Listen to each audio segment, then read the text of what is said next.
അപ്പോൾ ഇത് നമ്മുടെ ആൽബിനോ ടൈഗർ ഓസ്കാറുകളുടെ ഫീഡിംഗ് വീഡിയോ ആണ്. അപ്പോൾ കുറച്ച് നാൾ മുമ്പ് ഈ ഒരു ടാങ്കിലേക്ക് നമ്മൾ 2 ആൽബിനോ ടൈഗർ ഓസ്കാറുകൾ ട്രാൻസ്ഫർ ചെയ്തിട്ടുണ്ടായിരുന്നു. അവർ അത്യാവശ്യം നല്ല രീതിയിൽ സെറ്റായിട്ട് വന്നിട്ടുണ്ട്. അപ്പോൾ നമ്മൾ ഡെയിലി ഫീഡ് ചെയ്യുന്നുണ്ട്. പക്ഷേ ഇതുപോലെ നെറ്റൊന്നും നമ്മൾ പൊക്കി വെച്ച് ഫീഡ് ചെയ്യാറില്ല. ജസ്റ്റ് സൈഡിൽ കൂടെ ഒരു ഗ്യാപ്പ് ഉണ്ടാക്കിയിട്ട് നമ്മൾ അതിൽ കൂടെ ഇട്ട് പോവുകയാണ് പതിവ്. ഇന്നിപ്പോൾ നമ്മൾ വീഡിയോ റെക്കോർഡ് ചെയ്യുന്നത് കൊണ്ട് ക്ലിയർ ആയിട്ട് കാണാൻ വേണ്ടിയിട്ട് നമ്മൾ നെറ്റ് തുറന്നു വെച്ചിട്ടുണ്ട്. അതുകൊണ്ട് മുകളിലേക്ക് പൊങ്ങി വരാനായിട്ട് അവർക്ക് ചെറുതായിട്ടൊരു മടി ഉണ്ടെങ്കിൽ നിങ്ങൾക്ക് കാണാം. അപ്പോൾ നമ്മൾ മാക്സിമം ട്രൈ ചെയ്യാം അവരെ കാണിക്കാനായിട്ട്. ഇവർ ടാങ്കിൽ ഫുള്ളായിട്ട് സെറ്റ് ആയിട്ടുണ്ട്, ടാങ്കിൻ്റെ ആംബിയൻസുമായിട്ടൊക്കെ സെറ്റ് ആയിട്ടുണ്ട്. പക്ഷേ നമ്മളുമായിട്ട് ഫുള്ളായിട്ട് അങ്ങ് അഡാപ്റ്റ് ആയിട്ടില്ല. അതായത് നമ്മൾ അടുത്തേക്ക് വരുന്ന സമയത്തൊക്കെ ഇവർ പതുക്കെ ഇങ്ങനെ താഴ്ന്നു പോകും. അപ്പോൾ മുമ്പ് ഞാൻ വീഡിയോയിൽ പറഞ്ഞിട്ടുണ്ടായിരുന്നു, നമ്മൾ റെഗുലറായിട്ട് ടാങ്കിൻ്റെ അടുത്ത് വന്ന് എന്തെങ്കിലുമൊക്കെ ചെയ്യുകയാണെന്നുണ്ടെങ്കിൽ അവർ നമ്മളുമായിട്ട് പെട്ടെന്ന് തന്നെ അഡാപ്റ്റ് ആയിക്കോളും. ഇടയ്ക്കൊക്കെ നമ്മൾ വെള്ളത്തിലൊക്കെ കൈയിട്ട് ചെറുതായിട്ടൊന്ന് അനക്കവും കാര്യങ്ങളൊക്കെ ഉണ്ടാക്കി കഴിഞ്ഞ് കഴിഞ്ഞാൽ അവർക്ക് എന്തെങ്കിലും പേടി കാര്യങ്ങളൊക്കെ ഉണ്ടെങ്കിൽ അത് പെട്ടെന്ന് തന്നെ മാറിക്കോളും. തുടക്കത്തിൽ അവർ നമ്മളെ കാണുമ്പോൾ ഫുള്ളായിട്ട് മുങ്ങി പോകാറുണ്ടായിരുന്നു. ഇപ്പോൾ കണ്ടില്ല, അവർ പൊങ്ങി വരുന്നുണ്ട്. അതുപോലെ തന്നെ പതുക്കെ പതുക്കെ പെല്ലറ്റൊക്കെ ലൈവായിട്ട് കഴിക്കാനായിട്ട് തുടങ്ങിയിട്ടുണ്ട്. ഇനി കുറച്ച് കഴിയുമ്പോൾ നമ്മൾ നോൺ വെജ് ഫുഡുകളൊക്കെ കൊടുത്തു തുടങ്ങും. അപ്പോൾ നോൺ വെജും അതുപോലെ തന്നെ പെല്ലറ്റ് ഫുഡും മാറി മാറി കൊടുക്കാനാണ് പ്ലാൻ ചെയ്യുന്നത്. നോൺ വെജ് കൊടുക്കുകയാണെന്നുണ്ടെങ്കിൽ പെട്ടെന്ന് ഗ്രോത്ത് വയ്ക്കും. അതുപോലെ തന്നെ നമ്മളുമായിട്ട് അഡാപ്റ്റ് ആവാനൊക്കെ നല്ലതാണ്. ഹാൻഡ് ഫീഡിംഗ് ഒക്കെ ചെയ്യുന്ന സമയത്ത് അവർ കയ്യിൽ നിന്നൊക്കെ വന്ന് എടുക്കാനായിട്ട് പെട്ടെന്ന് തന്നെ വരും. എല്ലാ മീനുകൾക്കും ഈ പെല്ലറ്റ് ഫുഡിനേക്കാളും കൂടുതൽ ഇഷ്ടം നോൺ വെജ് ആയിട്ടുള്ള ഫുഡുകളാണ്. പെല്ലറ്റ് ഫുഡ് നല്ല രീതിയിൽ കഴിക്കും. അതായത് നല്ല ഹൈ ക്വാളിറ്റി ഹൈ പ്രോട്ടീൻ കണ്ടൻറ്റൊക്കെ ഉള്ള പെല്ലറ്റ് ഫുഡുകളാണെങ്കിൽ ഇവർ നല്ല രീതിയിൽ കഴിക്കും.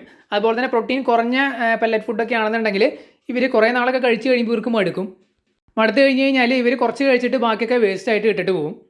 ഇത് കൂടുതലും കണ്ടിട്ടുള്ളത് നമ്മൾ നോൺ വെജ് ഒക്കെ കൊടുക്കുമ്പോഴാണ്. കാരണം ഇവർക്ക് ഏറ്റവും ഇഷ്ടം നോൺ വെജ് ഫുഡുകളാണ്. അപ്പോൾ നോൺ വെജ് ഫുഡുകൾ നമ്മൾ സ്ഥിരമായിട്ട് കൊടുക്കുകയാണെന്നുണ്ടെങ്കിൽ അവർക്ക് അതായിരിക്കും കൂടുതൽ കഴിക്കാനായിട്ട് ഇഷ്ടം. പിന്നെ നമ്മൾ പെല്ലറ്റ് ഫുഡ് കൊടുക്കുമ്പോൾ അവർക്ക് കഴിക്കാനായിട്ട് കുറച്ചൊരു ബുദ്ധിമുട്ടല്ല, അവർക്ക് താല്പര്യം ഉണ്ടാവില്ല. ഇത് രണ്ടും നമ്മൾ ബാലൻസ് ചെയ്ത് പോകുന്നതാണ് നല്ലത്. അതായത് കൂടുതലും നമ്മൾ പെല്ലറ്റ് ഫുഡ് കൊടുക്കുക, അതിൻ്റെ കൂടെ ആഡ് ഓൺ ആയിട്ട് നോൺ വെജ് ഫുഡുകൾ കൊടുക്കുക. അതായത് ആഴ്ചയിൽ ഒരു 3-4 തവണ പെല്ലറ്റ് ഫുഡും പിന്നെ 2 തവണയൊക്കെ നമ്മൾ നോൺ വെജ് കൊടുത്താലും മതി. 2-3 തവണ നോൺ വെജ് കൊടുക്കുക. കൂടുതൽ സമയം നമ്മൾ നോൺ വെജ് കൊടുക്കുകയാണെന്നുണ്ടെങ്കിൽ ഈ പറഞ്ഞതുപോലെ പെല്ലറ്റ് ഫുഡ് ചിലപ്പോൾ പിന്നെ കഴിക്കാണ്ടാവും. പിന്നെ ഇതുപോലെ നമ്മൾ ജസ്റ്റ് വെള്ളത്തിൽ കൈയൊക്കെ ഇട്ടിട്ട് ഇങ്ങനെ ഇളക്കി കൊടുക്കുകയാണെന്നുണ്ടെങ്കിൽ അവർ അടുത്തേക്ക് വരും, അവരെൻ്റെ താഴത്തേക്ക് വരുന്നുണ്ട്. അതുപോലെ തന്നെ ഈ ഒരു സമയത്ത് തന്നെ നമ്മൾ നോൺ വെജ് ഫുഡൊക്കെ ഉണ്ടെങ്കിൽ ഫീഡ് ചെയ്യുക. അപ്പോൾ നല്ല രീതിയിൽ നമ്മളുമായിട്ട് അഡാപ്റ്റ് ആയിക്കോളും. നമ്മൾ വരുമ്പോൾ തന്നെ കയ്യിൽ നിന്ന് ഫുഡ് എടുക്കാനൊക്കെ വരും. അപ്പോൾ ആ ഒരു സ്റ്റേറ്റിലേക്ക് നമുക്ക് എത്തിക്കേണ്ടതുണ്ട്. അപ്പോൾ നമ്മൾ ഇവരെ പതുക്കെ സെറ്റാക്കിക്കൊണ്ടിരിക്കുകയാണ്. കാരണം ഇവർ നമ്മൾ ആഡ് ചെയ്തിട്ട് അധികകാലം ആയിട്ടില്ല. അപ്പോൾ മൊത്തത്തിലൊന്ന് സെറ്റായി വരാനായിട്ട് കുറച്ച് സമയമെടുക്കും. വെള്ളം നല്ല അടിപൊളിയായിട്ട് കണ്ടീഷനായിട്ടാണ് മെയിൻറ്റെയിൻ ചെയ്ത് കൊണ്ടുപോകുന്നത്.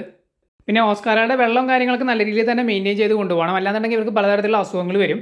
അതായത് hole in the head disease, അതുപോലെ തന്നെ വൈറ്റ് സ്പോട്ട്, ഫംഗസ് തുടങ്ങിയ അസുഖങ്ങളൊക്കെ പെട്ടെന്ന് വരുന്ന മീനുകളാണ് ഈ ഓസ്കാറുകൾ.